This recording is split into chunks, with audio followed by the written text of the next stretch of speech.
पिछले वीडियो में हम लोगों ने पढ़ा था दो परिमेय संख्याओं के बीच में और भी अन्य परिमेय संख्याएं ज्ञात करना। उसके बाद और पढ़े थे कि कोई भी परिमेय संख्या है उसे संख्या रेखा में किस प्रकार से प्रदर्शित किया जाता है। अब अगला प्रश्न आता है 2.1 का। अगला है कोई भी परिमेय संख्या है उसे हम लोग को दशमलव के रूप में लिखना है।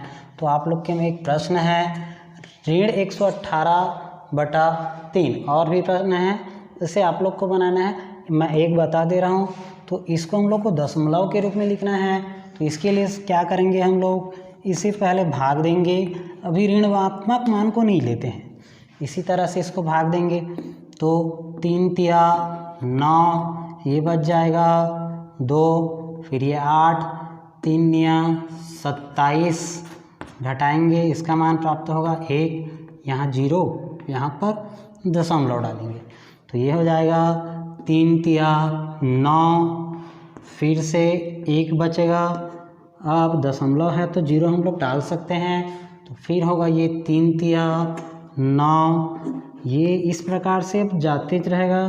तो इसके लिए हम लोग क्या करेंगे, यहाँ पे बार का चिन्ह डाल देंगे। इसका मतलब ये रहेगा कि यह 3 3 3 3 हमेशा जाता रहेगा, अर्थात इसका मान हो जाएगा अतः ऋण 118/3 का दशमलव मान होगा हमारा 39.3। यहाँ पे ऐसे बार यहाँ हम लोग लगा सकते हैं, ये 3 3 3 3 इस तरह से जाता रहेगा, तो यहाँ पे लिख सकते हैं 39.3। इस प्रकार से और भी प्रश्न है, उसे हम लोग को भाग देके दशमलव रूप में लिखना है। अब अगला आते हैं, इसी में 9वां प्रश्न है। तो 9वां प्रश्न है जो दशमलव रूप रहेगा उसे हम लोग को परिमेय संख्या के रूप में दर्शाना है। तो इसमें का एक प्रश्न देख लेते हैं, हमारा 9वां का पहला ही ले लेते हैं। इसमें है 0.53। इसका 2 कंडीशन रहेगा दशमलव में दर्शाने वाला, जब यह शांत दशमलव वाला मान रहेगा और एक रहेगा अशांत दशमलव वाला। तो पहले हम लोग पढ़ते हैं, जब शांत दशमलव होगा तब उसको भिन्न के रूप में कैसे दर्शाएंगे। तो इसमें ज़्यादा कुछ नहीं करना है, इसे हम लोग को लिखना है 53 यहाँ 1 लिखने के बाद दशमलव के बाद कितनी संख्या है 1 2, तो 2 0 डाल देना है और ज़्यादा कुछ नहीं करना है। अगर ये कटेगा तो घटाना है, नहीं तो इतना में रहने दें। इससे और एक देख लेते हैं, इससे संबंधित है और एक जैसे है 105.26, इसको हम लोग को भिन्न के रूप में लिखना है। 25 है तो इसको हम लोग लिखेंगे 105। फिर ये 25 को भी इसी में मिला देना है, दशमलव हटा देना है। यहाँ 1 लिखने के बाद देखना है दशमलव के बाद कितनी संख्याएं थी 2, तो 2 तो 0 कर देना है। अब ये संख्या कटेगा तो इसको कटाना है, 5 से पहले कटा देते हैं। 5 दूनी 10, 5 एकम 5, 0 और 5, ये होगा 5 दूनी 10 0, फिर 5 से कटेगा 5 चौक 20, यह होगा 5 चौक 20, 5 दूनी 10, 5 एकम 5, तो ये हो जाएगा 421/4। इस प्रकार से हम लोग को भिन्न के रूप में इसको लिखना है। अब अगला हमारा प्रश्न है 10वां, जो अशांत दशमलव रहेगा। अशांत दशमलव को हम लोग को भिन्न के रूप में दर्शाना है। तो यह अति महत्वपूर्ण प्रश्न है, इसमें से हर बार पूछा जाता है। तो 10वां का प्रश्न है, जो भी है उसे P/Q के रूप में लिखना है। जो दशमलव मान है उसे P/Q के रूप में लिखिए। तो इसका एक प्रश्न देख लेते हैं। पहला है हमारा 0.70 और यहाँ पे बार का चिन्ह है, अर्थात 70 70 ये बार बार जाता ही रहेगा। हाँ, तो इसको हम लोग को सबसे पहले बनाना है, P/Q के रूप में लिखना है। तो इसके लिए लिखेंगे, माना कि x बराबर भी लिख सकते हैं या P/Q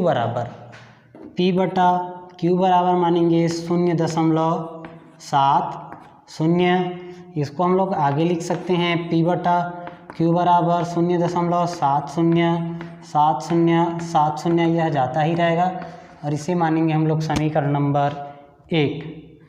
अब आगे देखना है हम लोग को, यहाँ जो बार के पास जितनी संख्याएं होंगी उतना ही हम लोग को एक और उतनी जीरो के साथ हम लोग को इसको गुणा करना पड़ेगा दोनों पक्षों में। तो यहाँ पे लिखेंगे समीकरण 1 के दोनों पक्षों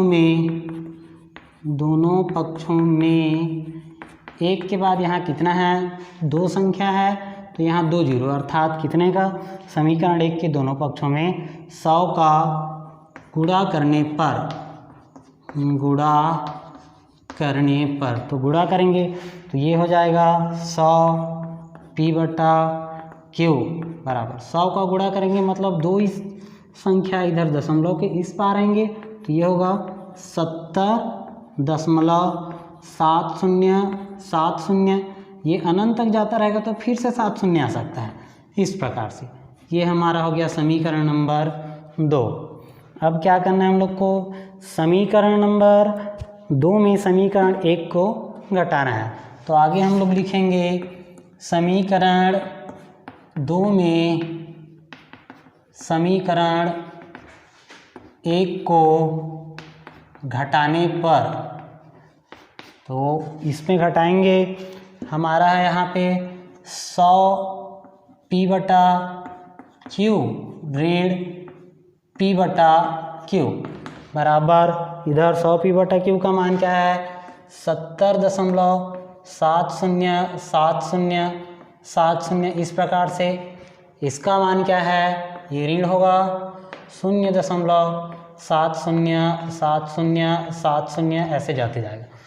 तो अब इसमें घटाएंगे, यहाँ कुछ नहीं है मतलब 1 है, 100P/Q में 1P/Q घटाएंगे तो ये होगा हमारा 99P/Q बराबर, यहाँ दशमलव के इस तरफ को देखना है तो यहाँ 0 है, इधर 70 है, 70 में 0 घटाएंगे तो 70 ही बचेगा और उसके बाद इधर 7 ये सब घट जाएंगे तो केवल इसमें क्या बचेगा 70। अब इसे हम लोग लिख सकते हैं P/Q बराबर 70/99। कटेगा तो कटाना है, तो इसमें देखते हैं 70 और 99 ये किसी भी संख्या से नहीं कटेंगे, अर्थात P/Q का मान कितना आएगा 70/99। तो इसका भिन्न रूप क्या हो गया हमारा 0.70 बार का भिन्न रूप हमारा हो जाएगा 70/99। इसी प्रकार से अन्य गणित है उसको भी हम लोग को बनाना है। इसी से संबंधित एक और प्रश्न देख लेते हैं। तो ये तीसरा है 10वां का। इसमें प्रश्न है 3.12 फिर 7 के ऊपर में बार है, इसका मतलब है कि 7 बार बार आता रहेगा। तो इसके लिए फिर से उसी प्रकार से बनाएंगे इसको। माना कि P/Q बराबर 3.127, इसको हम लोग लिख सकते हैं आगे P/Q बराबर 3.1277777, ये अनंत तक जाता रहेगा। यहाँ पे हमारा होगा समीकरण नंबर 1। अब इसके बाद क्या करना है, तो सबसे पहले बार के पहले वाला दशमलव के बाद जितने भी संख्या हैं उसे दशमलव के इस पार लाना है। तो अगर 2 रहता है तो 100 का गुणा करेंगे, 3 संख्या रहेंगे तो 1000 का, और उसके बाद आगे जितने भी रहेगा तो उसमें 0 बढ़ाते हुए हम लोग को गुणा करना है। तो इसमें देखना है दशमलव के बाद बार से पहले 2 ही संख्या है, 1 और 2। तो इसमें समीकरण नंबर 1 में हम लोग क्या करेंगे, समीकरण 1 के दोनों पक्षों में 100 का गुणा करने पर तो ये हो जाएगा हमारा 100P/Q। इसमें गुणा करेंगे तो ये होगा 112.777। इस प्रकार से ये हमारा समीकरण नंबर 2 होगा। तो हम लोगों ने क्या किया, जो बार के पहले है उस संख्या को दशमलव के इधर लाने के लिए 100 का गुणा किए। अब फिर से समीकरण 2 में क्या करेंगे, तो जो संख्या बार बार आया है उसमें का एक संख्या दशमलव के इधर लाने के लिए उसमें क्या करेंगे, गुणा करना पड़ेगा। तो यहाँ पे फिर से लिखेंगे समीकरण 2 के दोनों पक्षों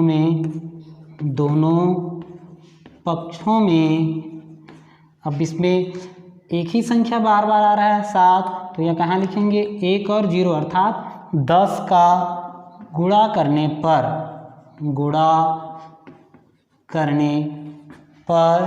तो ये हो जाएगा हमारा 100 का समीकरण नंबर 2 में गुणा करेंगे तो ये 100 और 10 का गुणा करेंगे तो ये हो जाएगा 1000 p/q बराबर, इसमें देखना है हमारा 112 है तो 7 एक और इधर आ जाएगा तो यह हो जाएगा 3127.777, ये इस तरह से रहेगा। ये हमारा अगला समीकरण हो गया। इसमें 3 समीकरण प्राप्त हुए। इसके पहले वाले गणित में हमारा 2 ही समीकरण प्राप्त हुआ था, तो कब के कंडीशन में 2 ही समीकरण हमारा प्राप्त होता है उस पर देखना है। अगर इसमें पूरा बार लगा होता मतलब ये 2 ही समीकरण में समाप्त हो जाता। इसमें 2 पूरा में बार नहीं लगा है, केवल 7 में लगा, इसलिए हमारा 3 समीकरण प्राप्त हुआ। अब हम लोग को जो घटाना है वह क्या करेंगे, तो समीकरण 1 को भूल जाना है, हम लोग को समीकरण 2 और 3 को देखना है। तो इसमें बड़ा क्या है, समीकरण 3। यहाँ पे फिर से लिखेंगे समीकरण 3 में समीकरण 2 को घटाने पर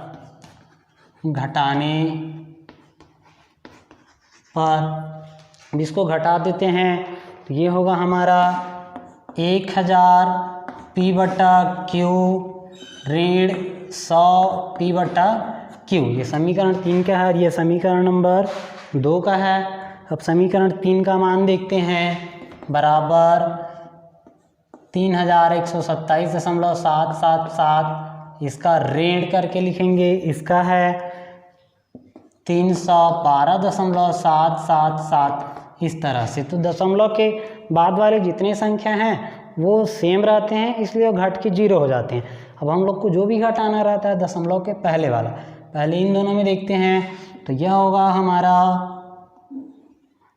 इसमें घटा देते हैं तो ये बचेगा हमारा 900। 1000 में 100 घटाएंगे तो 900 p/q बराबर, इसमें हम लोग को घटाना है तो 3127 ऋण 312 घटा देते हैं, ये होगा 5 1 और ये होगा 8 2, तो ये कितना हो गया 2815। 900 p/q बराबर 2815। अब आगे आ जाएंगे p/q बराबर 2815 ये 900। अब ये कटेगा तो घटाना है, तो यहाँ 0 है और यहाँ 5 है, मतलब 5 से कटेगा, 5 से कटा दिया जाते हैं। 5 5 25 और इसके बाद 3 बज गया तो 5 6 30, 5 3 15। फिर इसको कटाएंगे, 5 1 5, फिर ये हमारा होगा 4 तो 5 8 40 और ये 0 अर्थात 563/180। फिर इसको 3 से कटा देते हैं, 3 से कटा के देखते हैं, 3 6 18, ये होगा 3 1 3, उसके बाद 3 4 3 8 24 और ये नहीं कटेगा तो यहीं तक बनाना है। अगर कटेगा तो कटाना भी है, नहीं कटा तो यही हमारा आंसर होगा। इसी प्रकार से और भी प्रश्न हैं और उदाहरण भी है, दोनों को आप लोग को बनाना है और जो भी समझ में नहीं आएगा उसे पूछना है।